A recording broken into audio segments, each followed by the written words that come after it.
അള്ളാഹുവിന്റെ പ്രവാചകൻ സല്ലല്ലാഹു അലൈഹി വസല്ലം പറഞ്ഞു, ഒരാൾ അല്ലാഹുമ്മ ഇന്നി അസ്അലുകൽ ജന്നഹ് വ അഊദു ബിക മിനന്നാർ എന്ന് ഒരു ദിവസം 3 പ്രാവശ്യം പ്രാർത്ഥിച്ചു കഴിഞ്ഞാൽ അവർക്ക് അള്ളാഹു സ്വർഗം നൽകുമെന്ന് റസൂലുള്ളാഹി സ്വല്ലല്ലാഹു അലൈഹി വസല്ലം പറഞ്ഞു.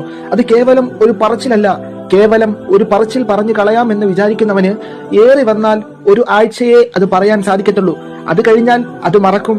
അത് കഴിഞ്ഞാൽ അത് നാവിലൂടെ വരൂല. നാവിലൂടെ എല്ലാ ദിവസവും 3 പ്രാവശ്യം ഈ ദുആ പ്രാർത്ഥിക്കണമെങ്കിൽ അത്രയും ആഗ്രഹം ആ സ്വർഗത്തിലേക്ക് പോകണമെന്നും നരകത്തിൽ നിന്ന് രക്ഷപ്പെടണമെന്നും ഒരു വിശ്വാസിയുടെ മനസ്സിൽ ഊർന്നിറങ്ങണം. എങ്കിലേ സാധിക്കത്തുള്ളൂ.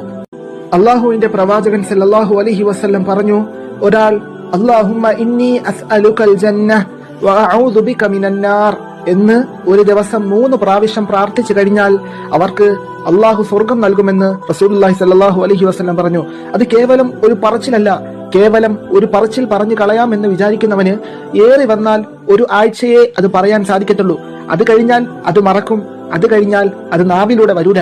നാവിലൂടെ എല്ലാ ദിവസവും 3 പ്രാവശ്യം ഈ ദുആ പ്രാർത്ഥിക്കണമെങ്കിൽ അത്രയും ആഗ്രഹം ആ സ്വർഗത്തിലേക്ക് പോകണമെന്നും നരകത്തിൽ നിന്ന് രക്ഷപ്പെടണമെന്നും ഒരു വിശ്വാസിയുടെ മനസ്സിൽ ഊർന്നിറങ്ങണം.